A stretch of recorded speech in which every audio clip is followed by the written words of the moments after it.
let's vote about what we're going to do this afternoon. I got tons of stuff. What do you have any idea what you think we should do? Well, I think you need everything, Yeah. but I don't know that there's time for everything. So I know I want to talk about alienation. Yes. And I'll do that after the break. Okay? So, and then we might have time for a third thing sort of right before and after the break, I don't know. But the two things we should vote on right now about where to start is, should we start with domestic violence, or should we start with educating parents, sort of using research to do that? Educating parents. Yes. Raise your hand if you want educating parents first. If you want domestic violence first, raise your hand. 2, 3, 4, 5. Okay, we're going to start with educating parents. And then if we have time to sort of squeeze in domestic violence before and after, we will. Okay?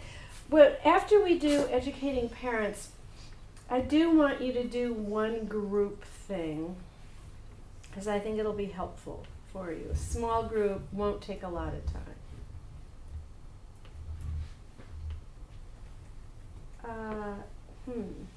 Oh, maybe is this on?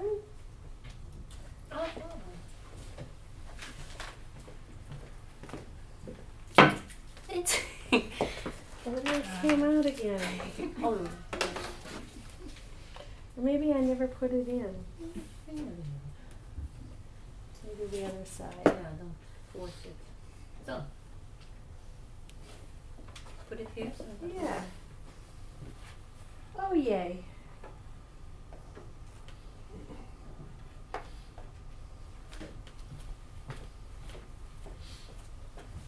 Okay.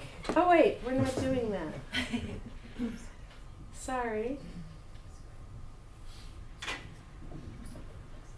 I will find it easily, however.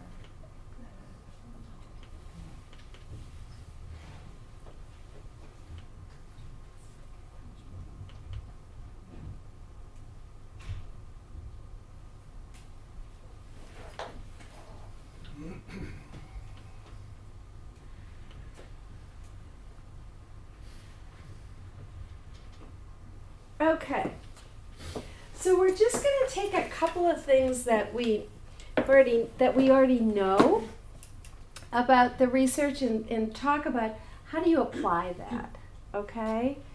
Well, because the cases that we've talked about today, we've talked about in terms of how basically about in terms of what we know about child development or whatever it is, and how we would then use that to educate parents. So that's what this is kind of about. So remember that one of our functions is to educate parents, right? And we're educating them about child development and adolescent needs. So for example, with your boy, Peter, you know, one of the things that we were really focused on was the needs of this 8-year-old now and long term, because of my fear that if he is feeling the loss of his mother and feeling he has to take care of her, that it's going to interfere with his relationship with his father, and he'll be kind of idealizing things. So that's where this kind of comes in. And the communication, I'm just going to use those examples, the communication skills where, for example, the mother won't tell the father anything about her life, even if it's really affecting the child. So how do they communicate with each other in an effective kind of way? And how bad is this conflict on their son? And we're talking about risk and protective factors, and moving their relationship from where they're so angry with each other for 8 years, angry about everything, into a co-parenting relationship. They're not connected in any way now except through the courts and through their child. They don't have their own relationship as an intimate relationship of any form. And then you've got the task of really reconstructing images of each other, because they don't believe each other, they don't trust each other, they don't think either of them is a good parent, right? Conflict resolution, really understanding another point of view, so for both parents. And then, well, we'll get to that. So one of the things that, so this education function of parent coordination is not focused on what the parent wants, what the parent feels they deserve. Instead, it's focused on what are the needs of the children. And our job is to try to sensitize them to that, to build empathy. And like you were talking about, the child's experience, they have to understand what the child's experience is. And we have to understand it as well.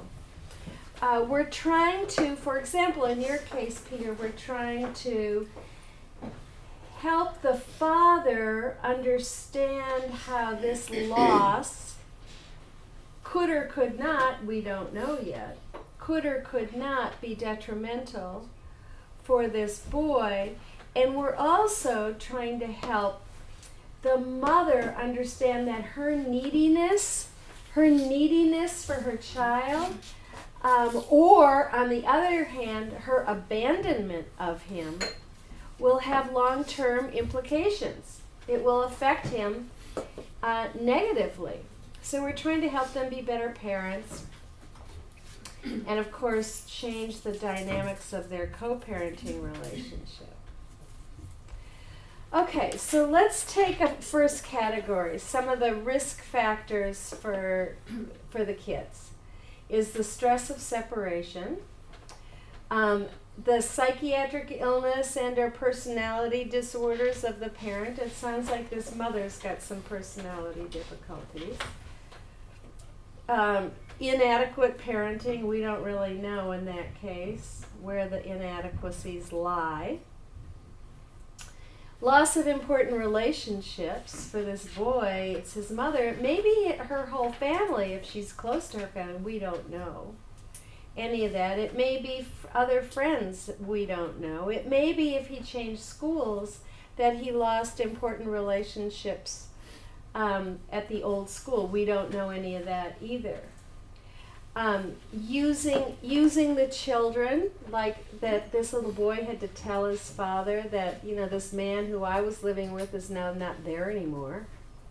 Because that man was part of his life. We don't know what he meant to him, but it's a loss.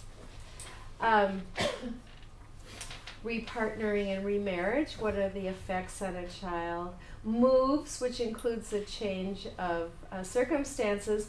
And for this mother now, severely reduced economic resources. So those are risk factors. Some of the protective factors that reduce the risk are if the father, in this case, is well enough adjusted. If both parents are competent parents, probably not. If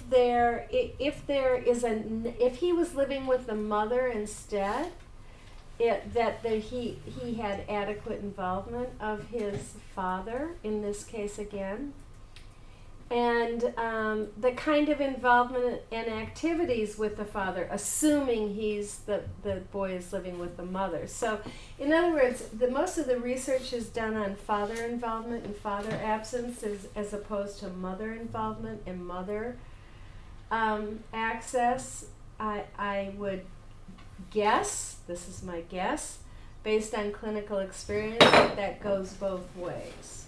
Anyone have a different idea about that or seen research that contradicted that? Okay. Encapsulating that conflict between the parents or reducing it, which on the one hand, I can't figure out if that's what these parents are trying to do, which is why they don't talk to their kid, or what's going on there, but you'll have to find that out. The people we see aren't going to be cooperatively co-parenting, but if we can get them to parallel co-parent, that's a good thing. So what's really important is that the person, that the parent who the child is spending more time with does not have depression and anxiety, and that can the other parent be a buffer if there are these mental disorders in another parent. So let's use this example now. Father has a second girlfriend who he married 7 months ago. He plans to adopt her 3-year-old daughter, and the 3-year-old daughter is represented as the boy, his son's sister. So, in other words, he had a girlfriend, a fairly short-term girlfriend. He married her 7 months ago. She comes with a daughter. She had never been married, and the father's unknown. So he said, all right, I'll adopt the daughter. And then he starts talking to the boy named Billy as, this is your new sister, the 3-year-old. This is your stepmother and your sister. But then, shortly after the marriage, the new wife leaves the marriage with her daughter. So the boy has now lost, the 6-year-old has now lost who he thought was his stepmother, who he actually really liked. And he lost who was supposed to be his sister. Now she's not your sister. So the first issue is, how do you explain that to a 6-year-old son? And the second issue is, this, by the way, is the father's second living girlfriend. This one became a wife. And the parents had been divorced for 2 years. So within 2 years, he's had the exposure to 2 women both leaving. So the second issue is the impact of this on the child.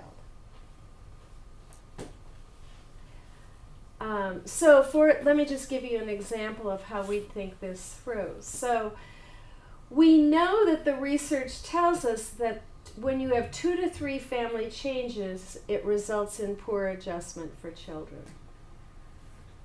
So now the issue is, if we explain that to the parents, what kind of agreement can be reached that limits the child's contact with new girlfriends? Obviously not new wives, but new girlfriends. Anyone have any thoughts about that? Let's pretend that you're trying to help them. You say to them, this is a loss for this boy, not a terribly big loss, because he's only known this last one for 12 months. But it's confusing. It's confusing that they come and they go, and this one's a sister and now she's not. So what kind of an agreement do you think we can reach, you say, to mom and dad, about sort of making certain that this boy doesn't get involved in more relationships unless what? So does anyone have any thoughts about that? Just throw out ideas. What kind of an agreement might they be able to reach? Based on what you think is probably good for kids.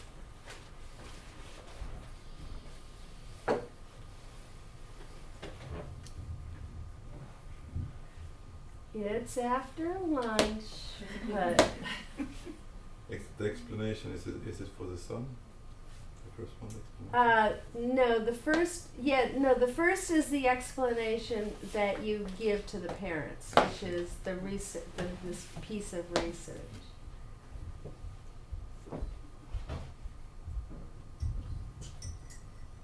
And then, of course, you talk about the confusion for this boy.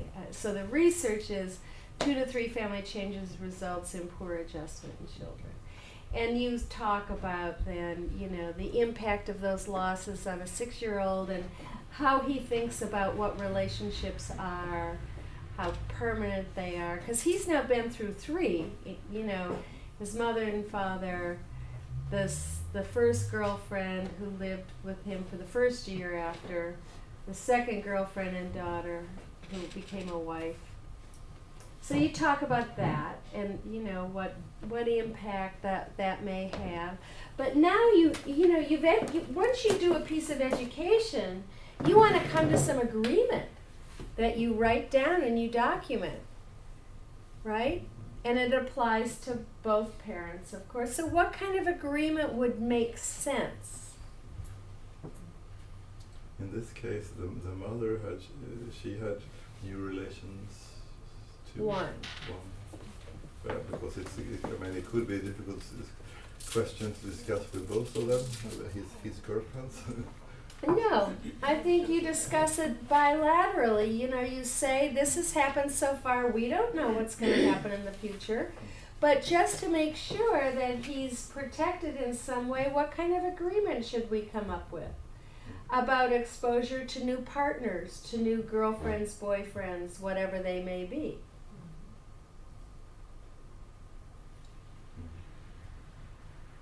Any thoughts?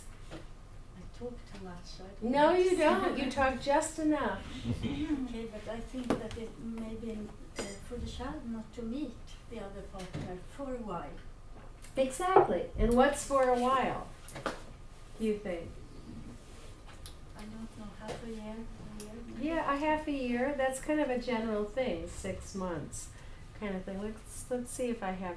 So you would sort of steer them to that. And the agreement would read something like, parents agree that they won't expose Billy to new girlfriends, boyfriends, relationships for 6 months.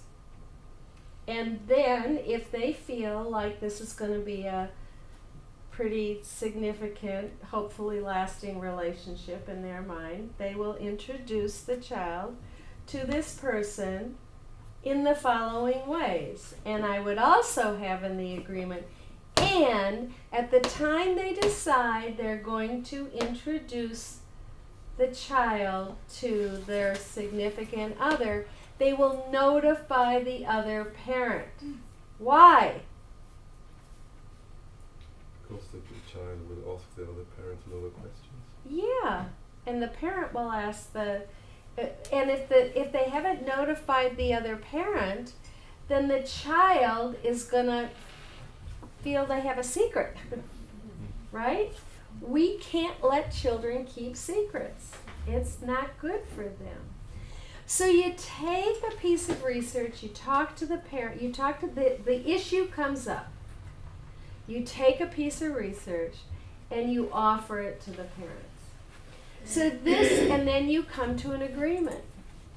So this interestingly, this is a real case. We had the agreement.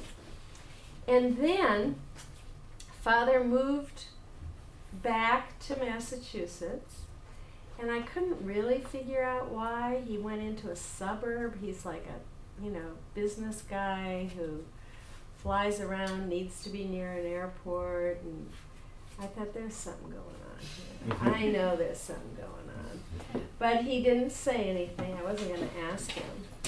And then all of a sudden we discovered that that this little boy is beginning to see this other woman, which of course he moved for. And it wasn't quite 6 months, it was 5 months.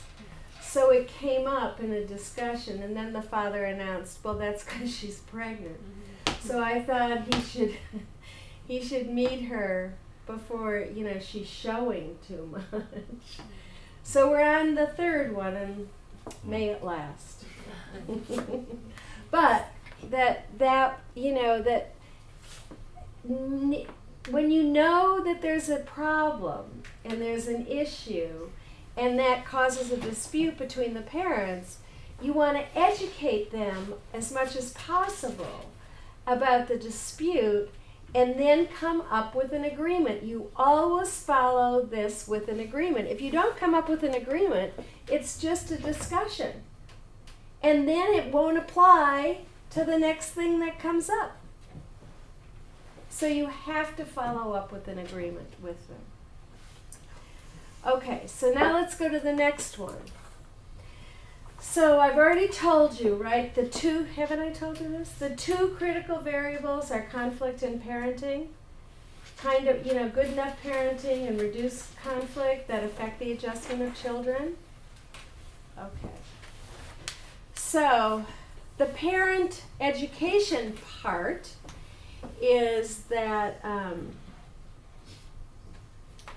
all kinds of conflict also affects parenting. It not only affects children by exposure to it, but it affects parenting.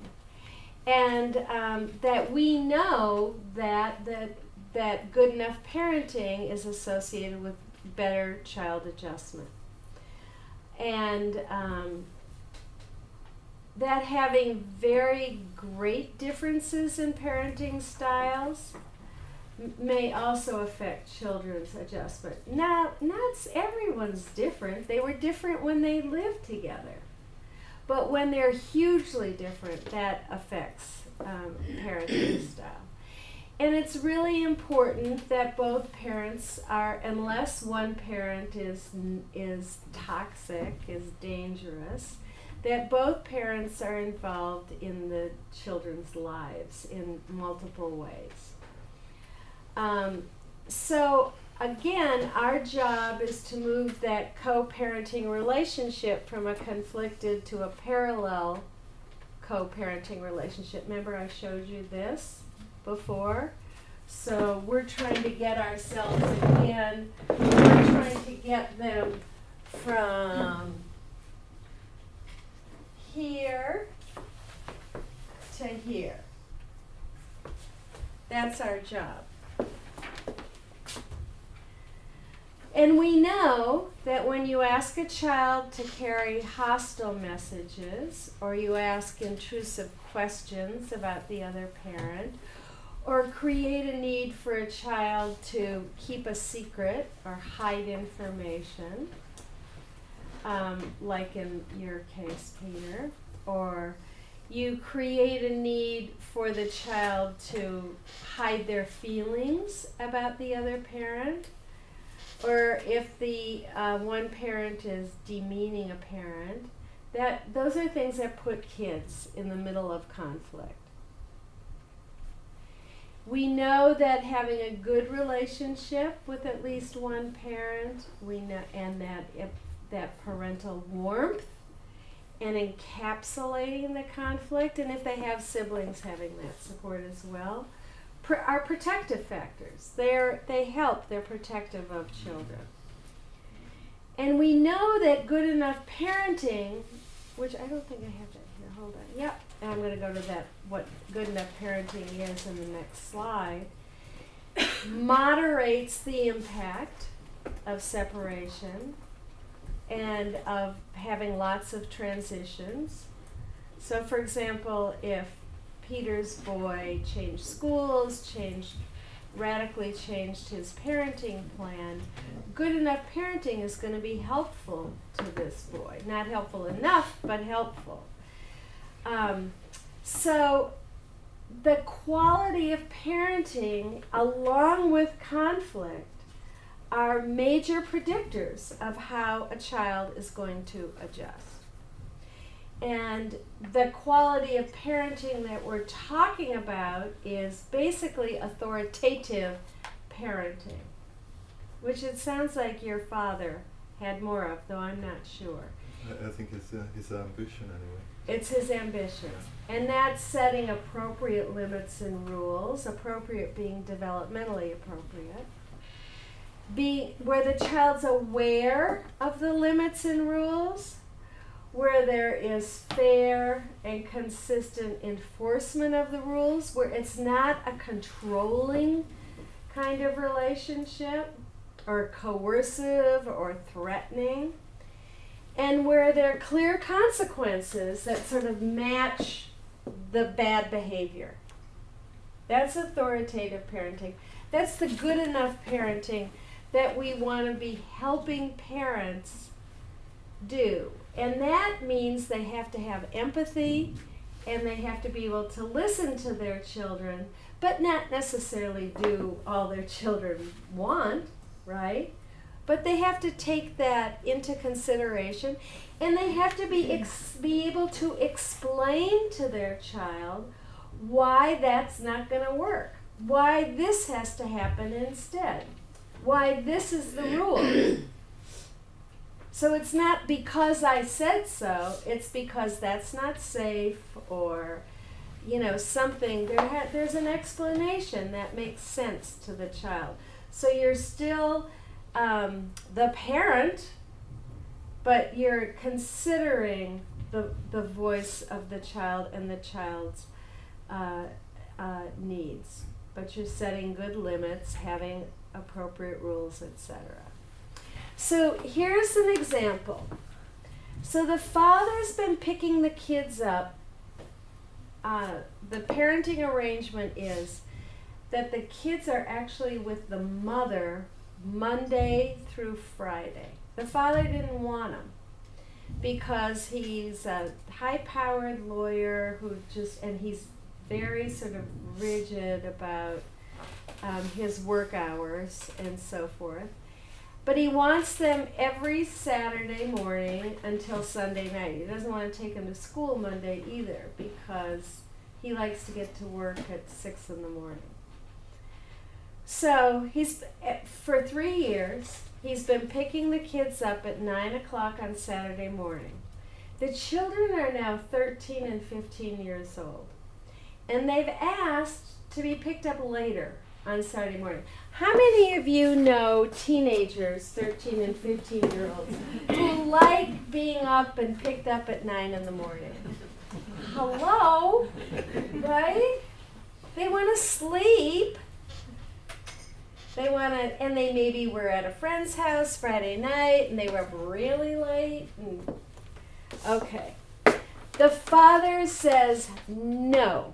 The court order says, I'm picking you up at 9 in the morning. Is that authoritative parenting? Would you say? No, it's authoritarian parenting. It's very rigid. It's not taking the child. It's not developmentally sensitive to the children.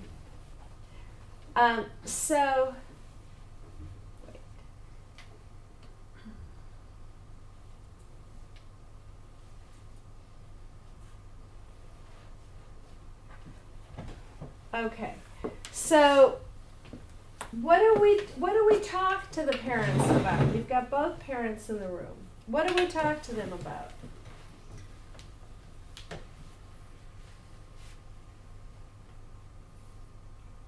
As a parent, you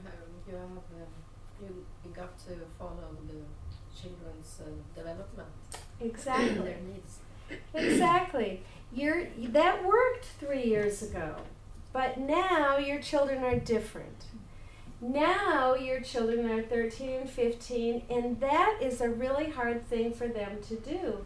And my fear would be that if you insist on this, they're going to resist contact with you, which will be a whole other issue. And I'm wondering if you're able to think about another way to have really quality time with your children where you're not picking them up at 9 in the morning. This is based on a true story. The father says, so the mother says, well, you could pick them up Friday night. And he says, I do my grocery shopping Friday night. And they often like to go to a friend's. She says, so, and he says, well, they don't want to go grocery shopping with me. Okay.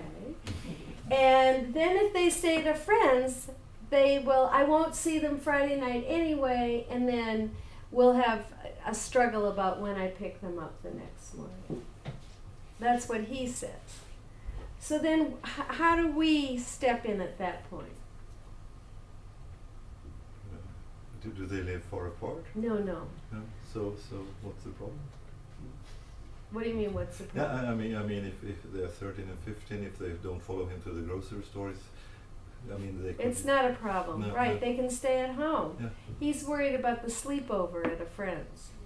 Also. Sleepover, okay. Also. So he gave 2 reasons why that wouldn't work. So we have an answer to the grocery store.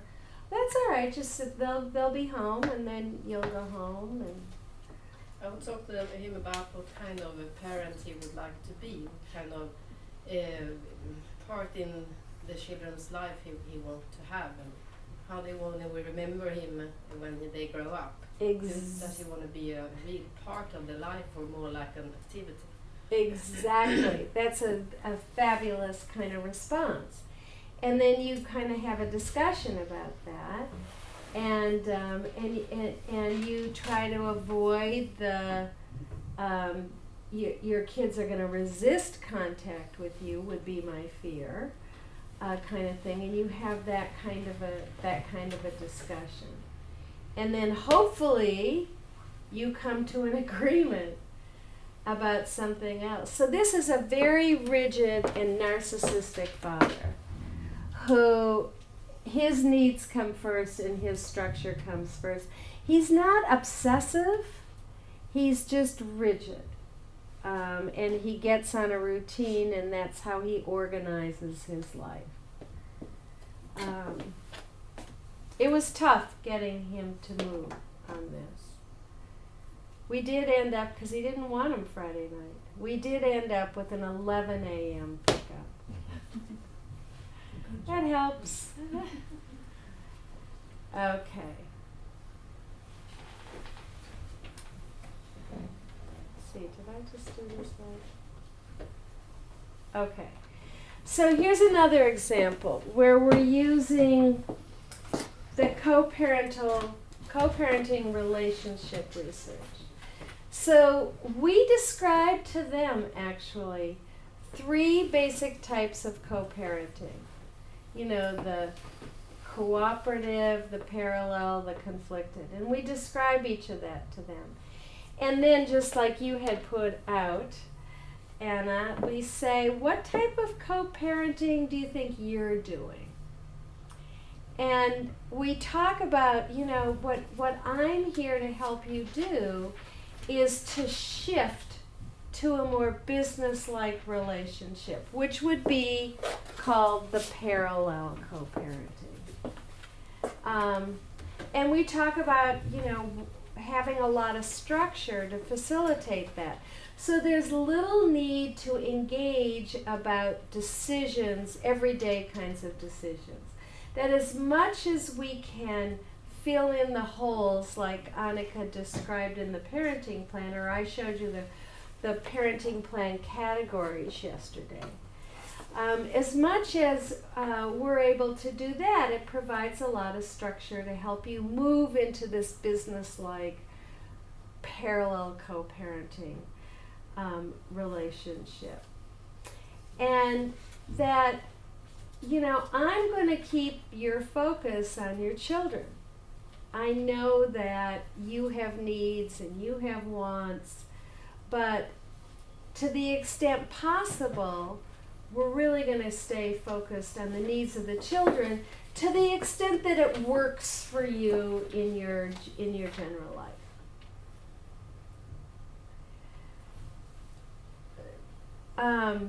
And then we may talk about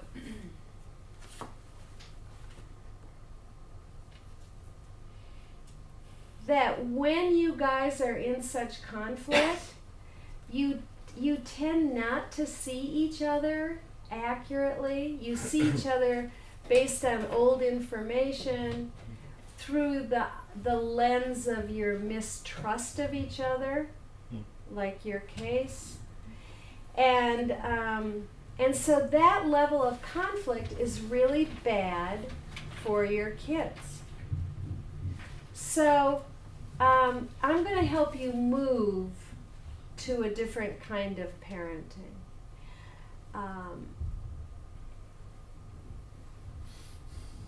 We also will talk to them about what the child these are just the other categories of education that we're talking about. We then also want to talk to them about the child development research and how kids change and their needs change over time. And when they're really little, they need time to be able to form an attachment to each of you.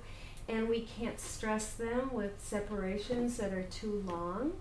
There need to be shorter separations from each of you when they're under 2, for sure, years old, so that they're not so stressed. And that their language is going to change, and their thinking and reasoning changes, and their relationships change.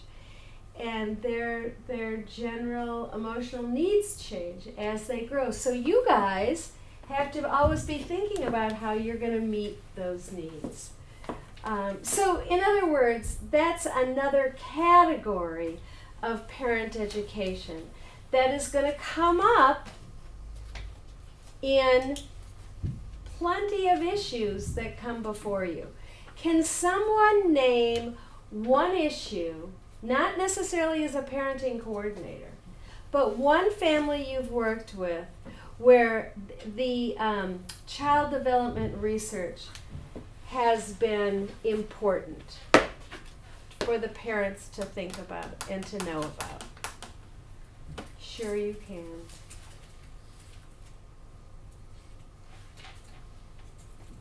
Could you say the question once? Yes, the question again, I'm sorry. I want you to think about one case, and that doesn't have to be a parent coordinator case, one family that you've been involved with as a treater, as an investigator, as a parenting coordinator, anything, where the parents needed to know some of the child development research to be a better parent and to help their child. I have kind of, I'm not sure if this is what you asked for, but I have another family, that family that comes from Bolivia. Mm-hmm. And they came to me because the father beat his child. Mm-hmm. Yeah. And they are very young. Mm-hmm. They are illegal. At least the mother is illegal, the father isn't illegal, but the mother and another son is illegal. And what we've been doing is very much talk about the tradition in Bolivia? yeah, and the tradition in Sweden. Yeah. Because we speak very little in Sweden about how we tell when people come to Sweden, we tell them you're not allowed to beat your children. Yes. That's what we tell them, but we don't tell them what they should do instead. I mean, how we think they should do. So we have had a lot of. I mean, I lectured them how we in Sweden think about children's development and how what we think is good for them and so on. And then they told me their story from Bolivia, and it's been very interesting discussions. Yeah, and there's research about spanking. There's some good research and some recent research about spanking and the effects on children. You can talk about that. You can talk about that research. You know, that may be the practice in Bolivia. We don't do that in Sweden because this is what we know from the research. But the difficult thing just in this family, I mean, they understood that they don't want to spank the children. It was easy to understand for them that this was no good, but they didn't know what to do instead. And the boy, he goes to school. They have special days about children's rights. So he comes home and say, you don't have the right to decide over me. And they believe that they don't know what to do. Mm-hmm. So they don't get new tools. Right. So you're giving them new tools. Yeah. Exactly. Who has another example of? Yes. I'm thinking about mediation when parents separate when they have babies. Yes. And I think my experience is that they respond very well when you talk about the children's development, because it's not uncommon that they want to have a week with a maybe 7-month-old baby when they're in crisis. And I think when you talk about the children's needs and the baby's needs and the baby's needs to develop attachment, and that it is an absence for a 7-month-old of 48 hours is stressful. And I think often they respond well because they are stressed and they are desperate, afraid of losing their child. And we talk about this and the importance,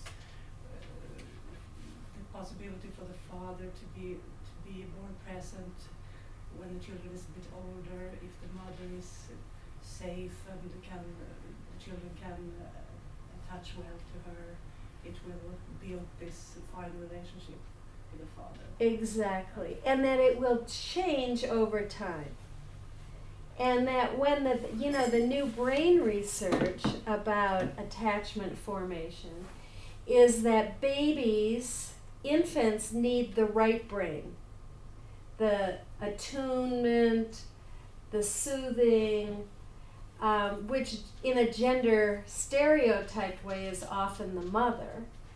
And by the time they're 2, they need the left brain as well. And that's when fathers need to spend more time with the babies. And you can talk about that and talk about a baby's needs, but how that must change over time. And that by the time, I come from a different orientation than that week a week, that by the time a child is 6 or 7, they can manage a week. By the time they're 3, they can do blocks of time with each, 2 days with each parent, or by the time they're 5, they can do what we call like a 2-2-5-5 kind of schedule. That there's research to support these things. There's no research to support any specific schedule. There's none. But there's research about separations and stress.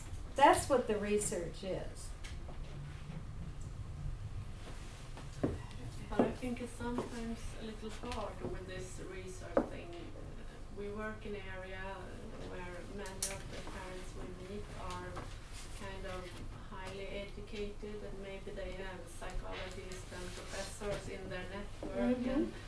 And it tends sometimes to be that you have everybody has their own research, and we beat each other in the head with different research. True. That's it's true. Not just one research. But what happens is people cherry pick the research. They pick the research that fits them, and they don't look at the quality of the research. They don't look at any of those things. This paper says this, so that's the way it should be. So this is one of the reasons why I'm always promoting AFCC, because it just has it all, is so valuable. Because, for example, this shared parenting issue is huge right now all over the world. Huge issue. And so we had a meeting in January of this 2013? Yeah, it was this last January, of 45 people. 45 researchers, custody evaluators, academics, lawyers, and judges. And from the United States, Canada, and Australia. From different sides of the argument. Some people who believed there should be a week right away, or shared parenting right away. Some people who said, on the other extreme, not till children go to school. So it was like people from both sides of ends of the continuum. And we came together for a day and a half discussing these issues. Out of it came a white paper that everyone who was at the meeting read and commented on. And that paper reviewed all the research that was out there and then synthesized the agreed upon basics. And also talked about what some of the research problems are. Why, a sample of kids whose parents have never been married, you can't generalize that to a sample of kids whose parents have been married and live together. You can't go from apples to oranges. And that paper is coming out in the Family Court Review in either January or April. I think in April of 14. So, when you belong to ASCC, you can get all the papers in all the journals back to 1966. So if it's possible for you by commune to have a membership, then everyone can get the articles. Now, the things like the guidelines and standards, those are all free off the website. But the Family Court Review, you can get every article online from 1966. So you not only get the newest thinking, but if you want to, put in relocation or moving away or something, you'll get all the articles back to 1966. So if there's a way that your commune could fund that, I think you would find it really helpful. This paper is coming out, I can't remember if it's January or April. I have a feeling it's April. But it addresses that problem. So when you've got psychology professors or something coming and say, well, the research says, you can talk about, yes, there is some research that says that, and there's just been a recent review of all of the research and all of the studies by a group of 45 international experts. And here's the paper that came out. You need to have the knowledge. And you need it not by reading 10,000 papers. Who's got time for that? But any time there is a summary paper or article, that's when you need that.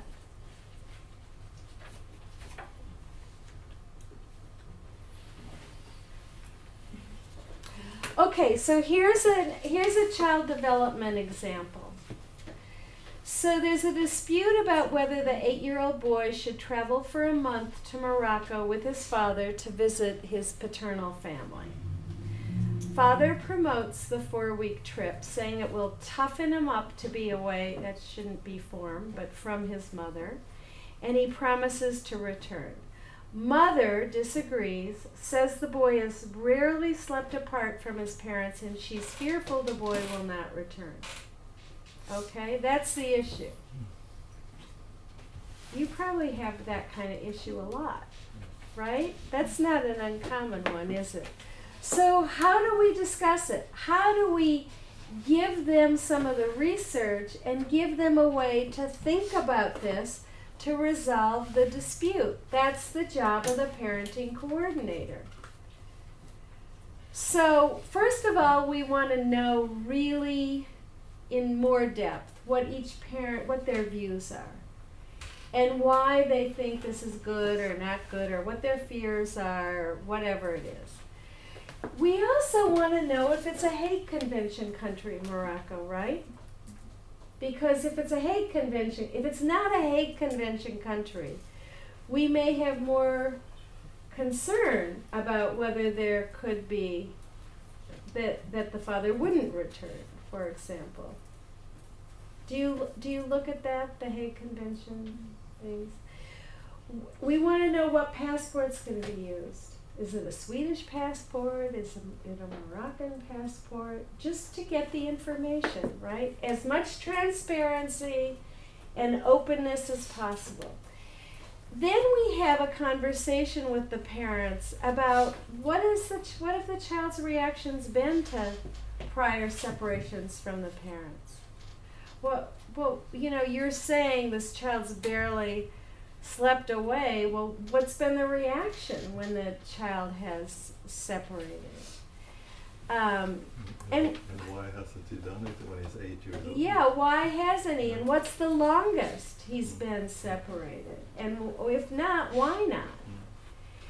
We want to know whether the child has familiarity with the paternal family. And then we probably want to interview the child.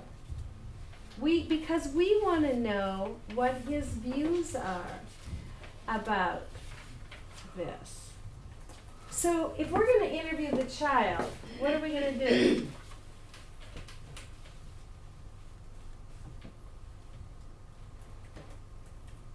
First, we're going to tell the parent, remember from yesterday, first we're going to tell the parents what they're going to tell the child and what to tell the child. Then we're going to, with the child, go over the rules. Your mom and dad thought it might be good to talk to me, who you've met before. In this case, probably met before. This has been ongoing. Maybe not met before. And your mom and dad thought it would be helpful for me to understand some things, right? So let's see if I wrote it. No, interviewing comes next. We did it. So, and we, and remember, and the things that we talk about in here, I will only share with your parents if you tell me to. And if there's something you tell me that you don't want me to share, I'm not going to do that. And we'll go over that at the end. But I'm wondering, how are things going? How have things been? How's school this year? What are you thinking about doing this summer? How are you going to spend your time this summer? And then if the child knows about the Morocco trip, which he probably does, he'll say, well, my dad says we're going to Morocco, or my mom says I'm not going to Morocco, or, we don't know what he's going to say. But then we're going to just say, well, tell me more about that. Tell me have you been to Morocco before? Tell me what that was like. Tell me who you're going to see there. What do you think about going? What would that be like for you? Are there things that, you'd be looking forward to? Are there things you're worried about? Can you tell me about that? What are you going to do if you don't go? What else are you going to do in the summer? So sort of then pull away from the direct kind of thing and broaden it out a little bit and go wherever you have to go with it. But then say, well, it sounds like some of these things would be important for your parents to hear. Let me read back to you some of those things, and you read that. Would that be okay for me to share with your parents? And the kid may say yes, or may say, well, not that, don't tell that. Don't tell that I'm afraid I'll wet my bed, or whatever it may be. And say, all right, but I'm wondering, are there other things you might be afraid of? And how do you think your parents feel about this trip? So those are the kinds of things we would get from an interview with the child. And then we're going to provide feedback to the parents about the child's views and the child's concerns or fears or wishes or hopes or dreams or whatever comes out of it. We don't know what's going to come out of it.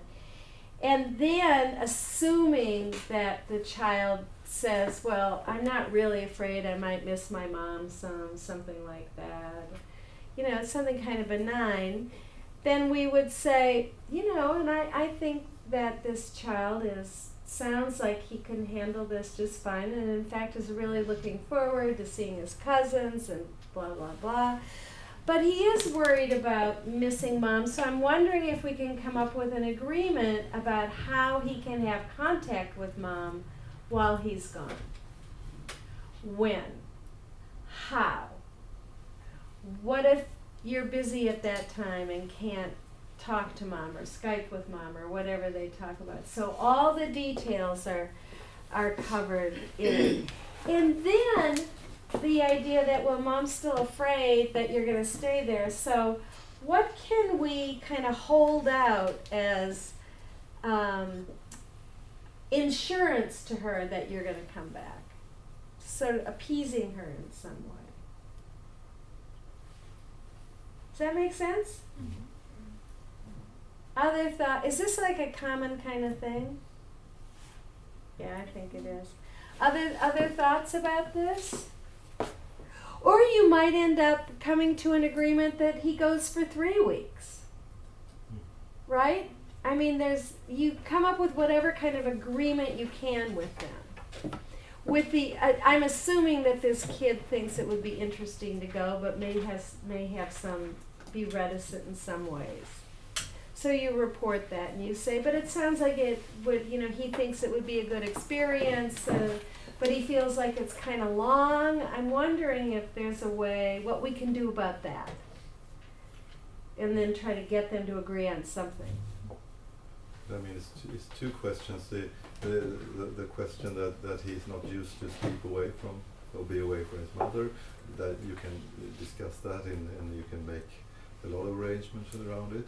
But that the mother is afraid that the father will keep him in Morocco. I mean, if you as a therapist, as a coordinator, become also think that might happen, that could be a difficult situation. That would be a difficult situation, a very difficult situation. And if I had reason to believe that he might keep him, I'd have to disclose that. I'd have to say, you know, one of the things I'm a little bit uncomfortable with is, Dad, you've said many times you wanted to move back to Morocco, and that your father's really sick and you want to be with him, but you don't want to be away from your son, and you were wondering if you could all move to Morocco. And Mom's made it really clear that she won't move to Morocco. I'm a little bit concerned about this. What do you suggest here? How do we manage this? Or maybe this isn't the year for him to go, but it's the year for you to go to take care of your father. Or, you know, we could work it that way. So you kind of introduce some other possibilities and thoughts that come into the conversation. That is not the one solution or the other solution. It could be many solutions. Exactly. Yeah. It could be many solutions. But the important thing is, when you come to a solution, you write all the details about it in there, and you cover in your head every who, what, where, when. Always. Does this agreement that we just wrote cover who, what, where, and when? And how? Who, what, where, when, and how?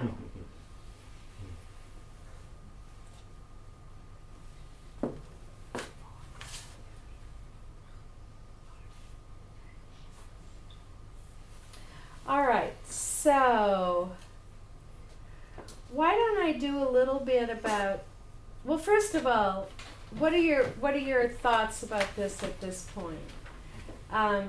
do you want to talk any more about using education or another case example that you have? I think I'll do this, put this up.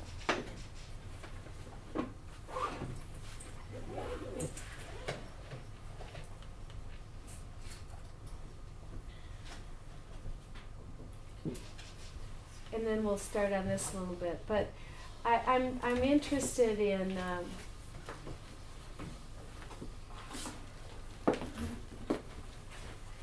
your cases,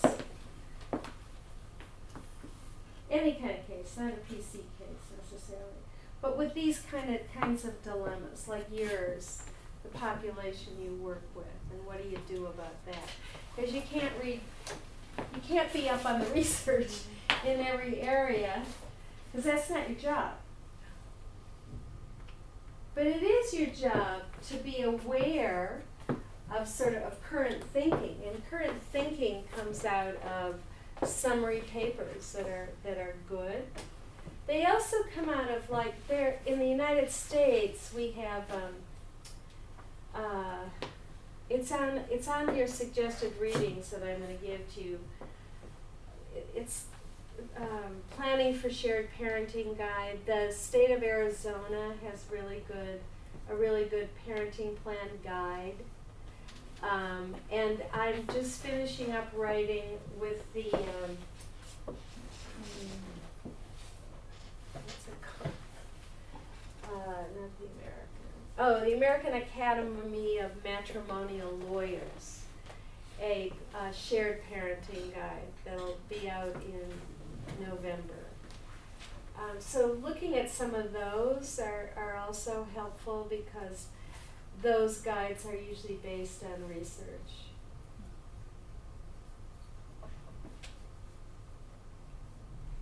Another dilemma? What do you mean by shared parenting? What can that be? That's both parents involved. Yeah, That's so all it's it a really means. broad Shared parenting definition. means both parents are involved. It Okay. doesn't mean equal. It doesn't mean anything. Just both parents are involved.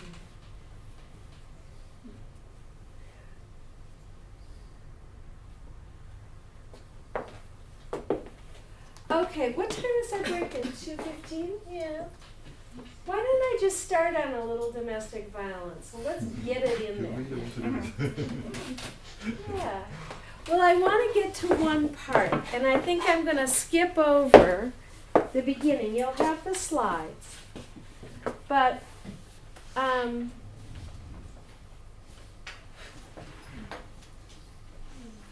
want to get to one part. And just this part. So, this is based, well, there's been a number of papers that have been written based on some research in like two places, California mostly, that has talked from the 90s, early 90s, that's talked about different kind of violence that you see in the family court. I know you have one court, but where your family law kind of area. And